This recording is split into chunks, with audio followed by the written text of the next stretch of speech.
Rabbi shrah li sadri wa yassir li amri wahlul 'uqdatam min lisani yafqahu qawli wala hawla wala quwwata illa billahil aliyyil azim. Ilahi anta maksudi wa ridhaka matlubi a'tini mahabbataka wa ma'rifataka.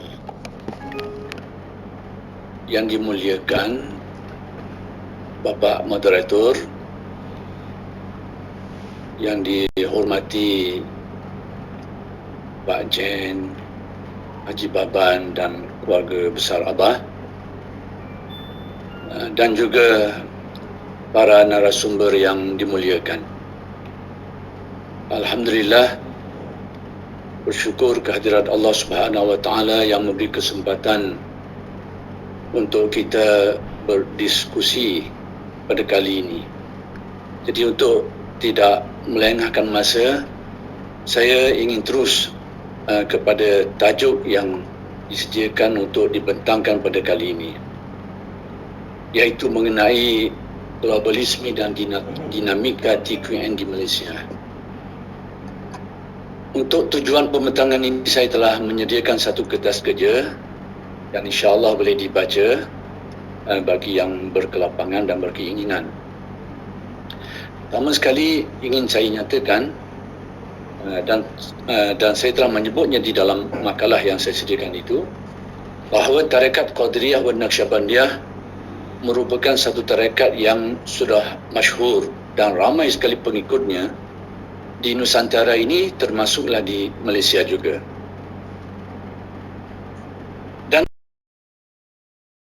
Terlihat agak cepat dalam konteks Malaysianya. Perkembangan tarekat ini sejak dari dulu 70-an sampai sekarang dilihat agak cepat, dan ia melibatkan golongan yang memiliki latar belakang yang berbagai-bagai dari segi aspek pendidikannya, perekonomiannya, pekerjaan dan sebagainya. Dia melibatkan semua golongan ini. Sesuatu yang agak kelainan bagi ikhwan tarekat ini berbanding tarekat-tarekat lain yang berkembang di Malaysia ialah aspek dia diguna pakai dan dimanfaatkan untuk menyelesaikan masalah masyarakat. Inilah yang agak ketara yang diperlihatkan oleh ikhwan tarekat ini di Malaysia. Aspek-aspek inilah yang akan saya sebut pada makalah ini. Untuk itu, sebelum saya menyebut tentang perkembangan tarekat ini di Malaysia, ingin saya menyebut secara sebentar lalu tentang latar belakang tarekat ini. Seperti yang sedia maklum, bahawa tarekat Qadiriyah wa Naqsyabandiyah merupakan gabungan beberapa aliran tarekat sufi, terutamanya Qadiriyah dan Naqsyabandiyah. Syekh Ahmad Khatib sendiri yang dinisbahkan tarekat ini kepada beliau menyebut elemen-elemen tarekat lain yang turut tergabung di dalam tarekat ini, iaitu Anfasiyah, Junaidiyah dan juga Muwafaqah. Aspek penggabungan ini dapat kita lihat pada silsilahnya. Zikir, amalan-amalan zikir, khatamah dan tawassul. Kita akan dapati bahawa unsur-unsur penggabungan ini ada pada perkara demikian ini, terutamanya elemen-elemen Qadiriyah dan Naqsyabandiyah. Dari segi corak kerohanian, ini antara aspek yang tidak banyak dibahaskan, dan saya rasa penting untuk kita sama-sama menelitinya, bahawa setiap tarekat itu dia ada corak kerohanian yang tersendiri. Maka tarekat Qadiriyah dan Naqsyabandiyah ini ada dua corak penting yang membentuknya. Pertama sekali sebagai nisbah alawiyah. Nisbah alawiyah ini iaitu nisbah kerohanian yang dinisbahkan kepada Sayyidina Ali karamallahu wajhah, yang di kemudian hari dikembangkan oleh Syekh Junaid Al-Baghdadi radhiyallahu anhu, antara tokoh besar yang mempelopori aliran ini, yang mana aliran ini dalam sejarah lebih terkenal dengan sebutan sufiyahnya.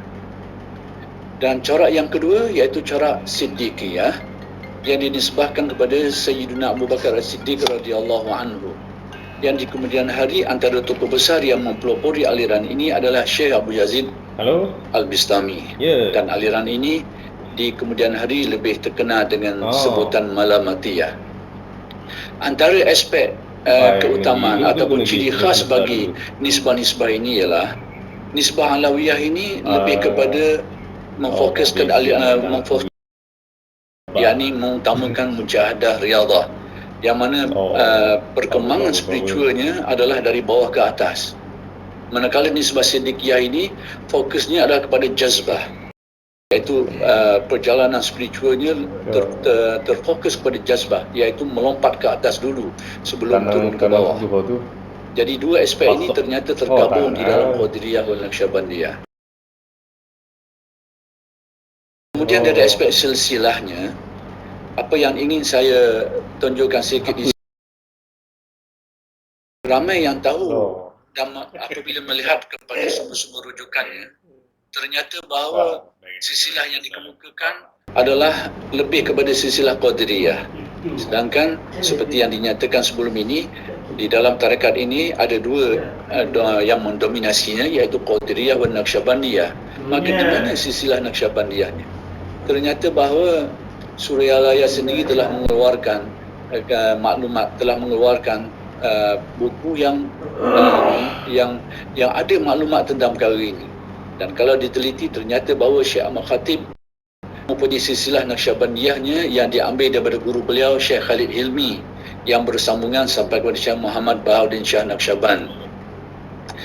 Apa yang ingin saya nyatakan di sini, berdasarkan kepada silsilah Naqsyabandiyah Syekh Ahmad Khatib ini, ternyata bahawa Naqsyabandiyah yang diadunkan ke dalam Qadiriyah oleh Syekh Ahmad Khatib ini ternyata bukan dari baka Khalidiyah, iaitu baka yang agak masyhur di Nusantara, berkembang di Sumatera, berkembang di Malaysia dan sebagainya.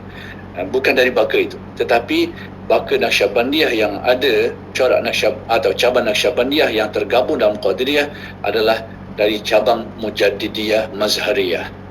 Kerana silsilah Naqsyabandiyah Syekh Ahmad Khatib itu tidak melalui Syekh Khalid Qudi, tetapi melalui Syekh Abu Sa'id Al-Ahmadi yang juga merupakan rakan seperguruan Syekh Khalid Al-Qudi. Yang kedua-duanya itu merupakan murid kepada Syekh Abdullah Ad-Dahlawi atau Ad-Dihlawi. Dari segi matlamat pengamalan TQN, seperti yang sedia maklum bahawa tujuan besarnya adalah untuk mencapai kesempurnaan ubudiyah, yang mana tujuan ini dapat dilihat pada munajat yang diamalkan, iaitu menjadi dasar kepada pengamalan TQN.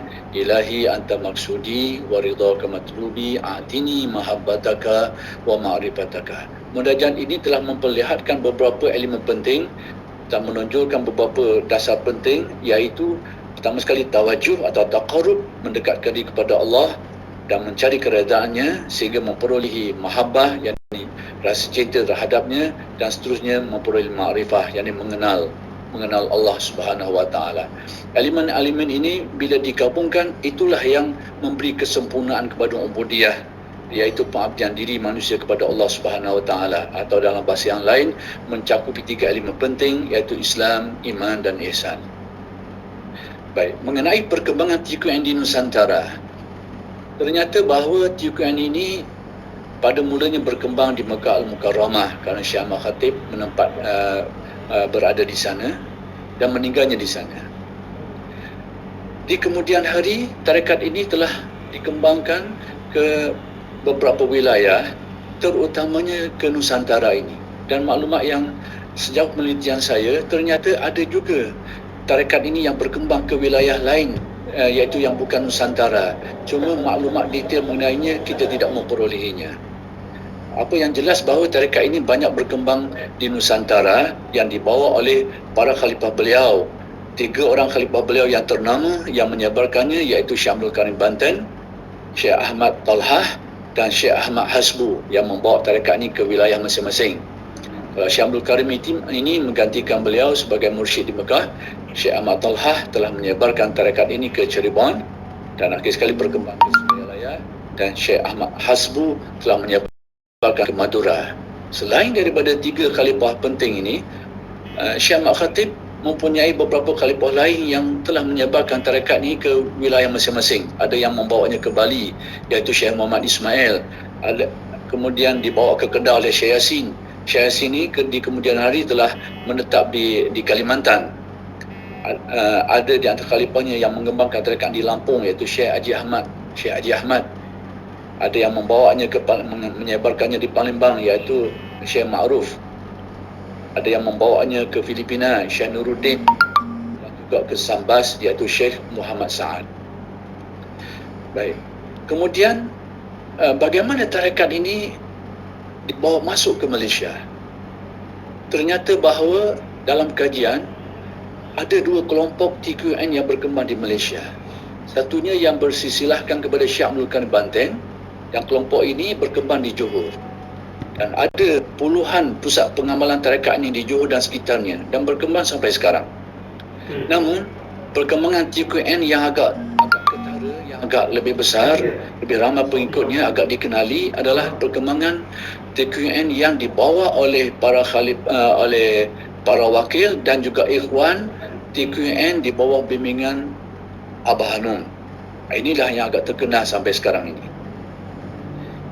Antara tokoh awal yang membawa masuk dan menyebarkan tarekat ini ke Malaysia adalah Al-Mukarram Ustaz Haji Ali, ayah kepada Ustaz Dr. Muhammad yang telah membentangkan yang telah melakukan pembentangan yang kedua tadi itu. Jadi Ustaz Haji Ali ini telah masuk tarekat ini, mengembangkannya ke Kedah, ke Kuala Lumpur, ke Terengganu juga, sekitar tahun 70-an dulu. Kemudian diteruti oleh almarhum Haji Muhammad Said Al-Atas sekitar tahun 70-an juga, yang menyebarkan tarekat ini ke Negeri Sembilan, Kuala Lumpur, Sabah dan beberapa negeri lain lagi, termasuk sampai ke Thailand.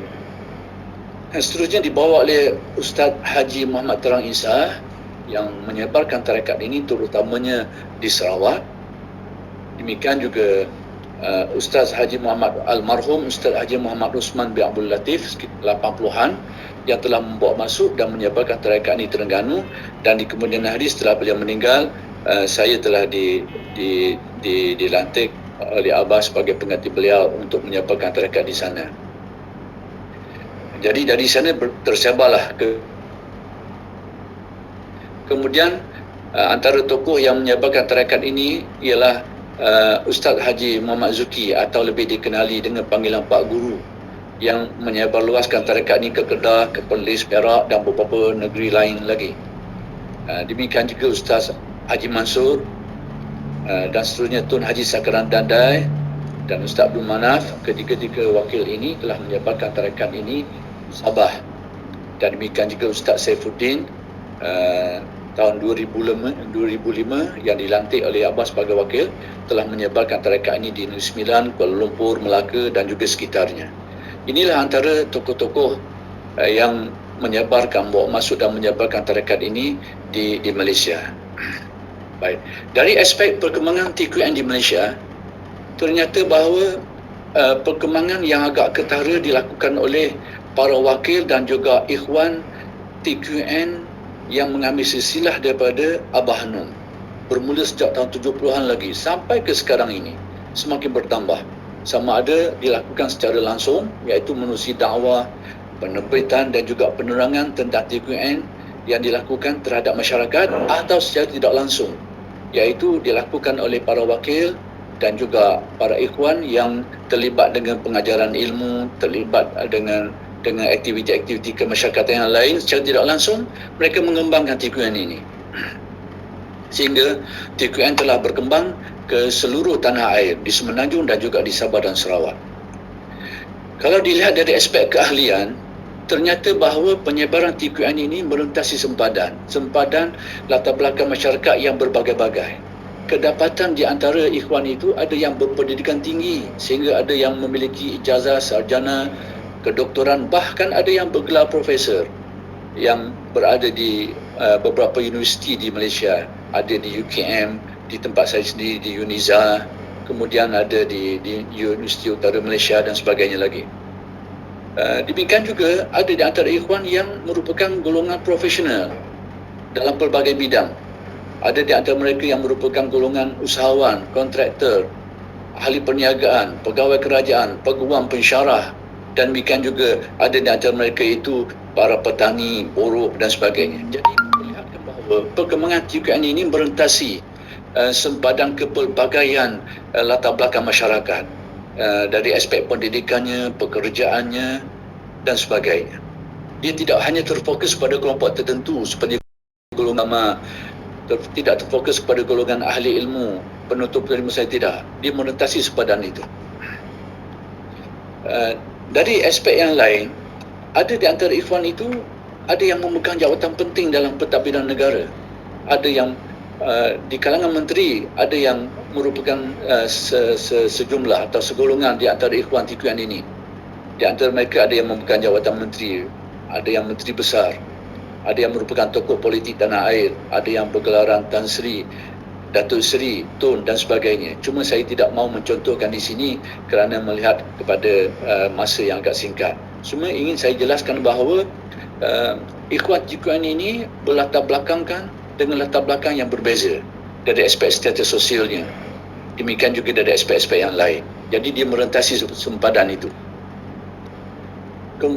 Dan kalau dilihat dari aspek lokasi perkembangannya, perkembangan dan pertumbuhan TQN di Malaysia, ternyata bahawa dia agak menyeluruh. Dan kajian mendapati setiap negeri di Semenanjung dan juga di Sabah Sarawak ada pusat pengamalan TQN ini. Ada di Kedah, di Perlis, di Perak, di Selangor, Kuala Lumpur, Negeri Sembilan, Melaka, Johor, Pahang, Terengganu, Kelantan, Sabah dan Sarawak. Semua negeri ada pusat pengamalan TQN. Jadi ini memperlihatkan bahawa dari segi lokasinya, dia merentasi sempadan negeri, merentasi sempadan kota, bukan saja berpusat di kota, bukan saja diamalkan oleh penduduk-penduduk di kawasan bandar, kawasan kota, tapi juga berkembang dan diamalkan oleh penduduk-penduduk yang tinggal di pendalaman yang agak jauh daripada kawasan kota. Jabal Suf yang dipimpin oleh Pak Guru Al-Mukarram Haji Zuki ternyata agak jauh daripada bandar. Demikian juga pusat-pusat pengamalan yang lain, tidak semuanya bertapak di kawasan bandar atau kota. Sebahagiannya itu jauh di pendalaman.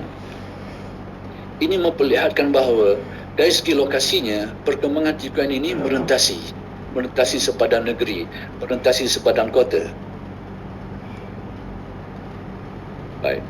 Dilihat dari aspek faktor perkembangan TQN di Malaysia, dalam penelitian yang saya lakukan, saya mendapati ada beberapa faktor penting yang menjadikan tarekat ini berkembang. Pertama sekali, ketokohan Abah itu sendiri antara faktor penting yang membawa kepada perkembangan besar tarekat ini. Abah bukan saja dikenali sebagai tokoh sufi yang karismatik di Indonesia, tetapi juga dikenali sebagai tokoh besar sufi yang harum namanya di Malaysia ini, terutamanya di kalangan peminat-peminat tarekat, peminat-peminat ilmu kesufian.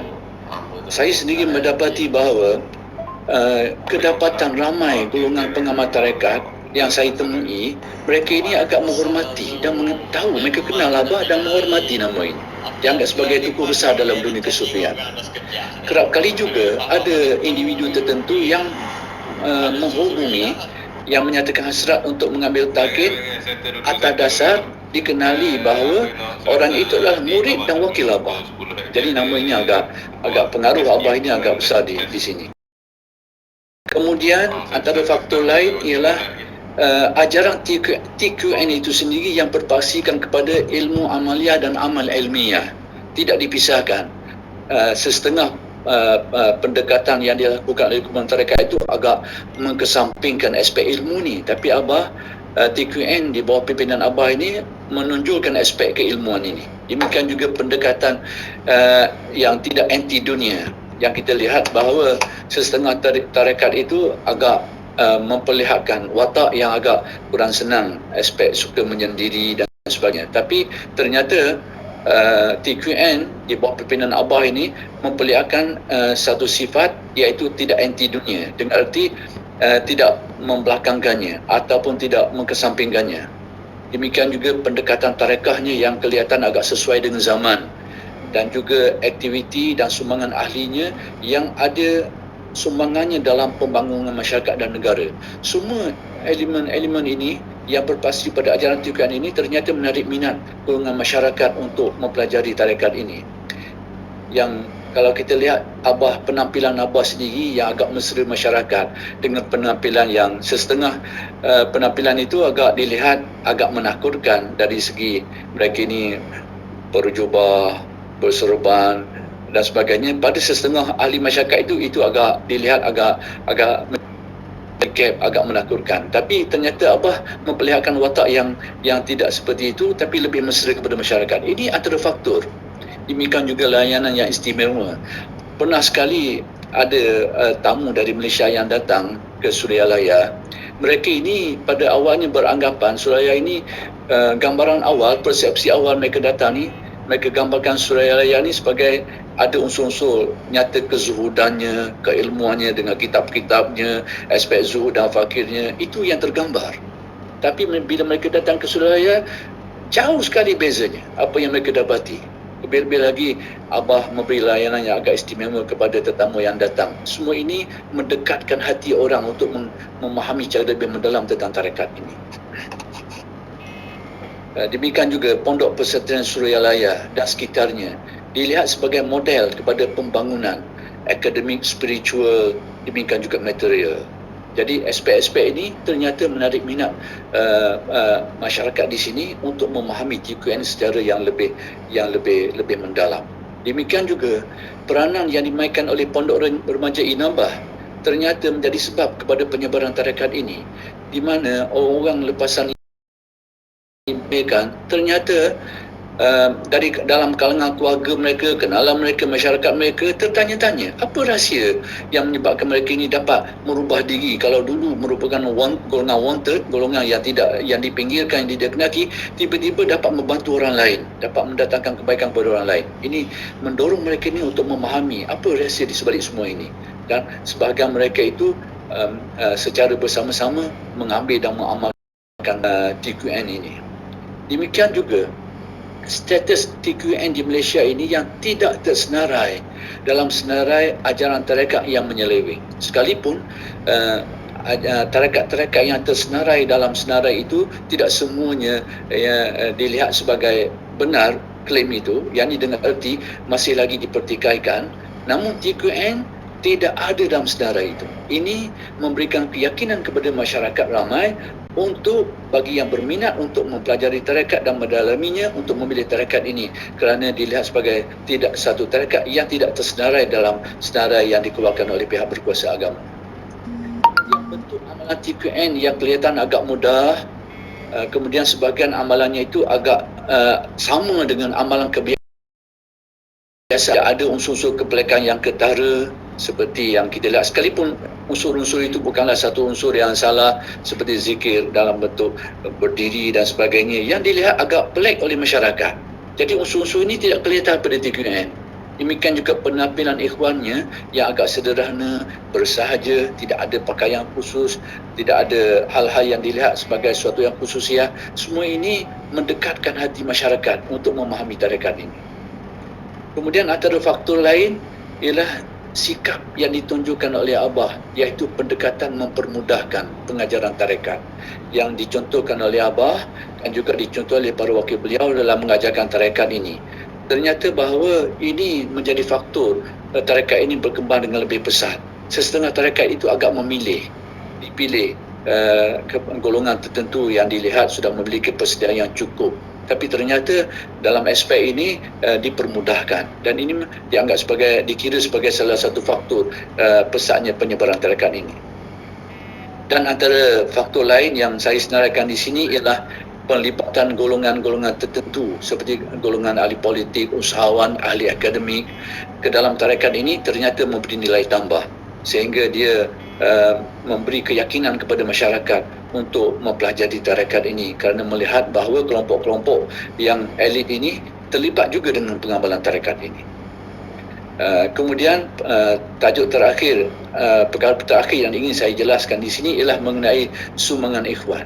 Jadi kalau kita lihat dari aspek tadi itu, ternyata bahawa tarekat TQN ini memang bertenaga, berpotensi untuk berkembang, dan telah berkembang sejak 70-an sampai sekarang masih berkembang dan semakin pesat perkembangannya.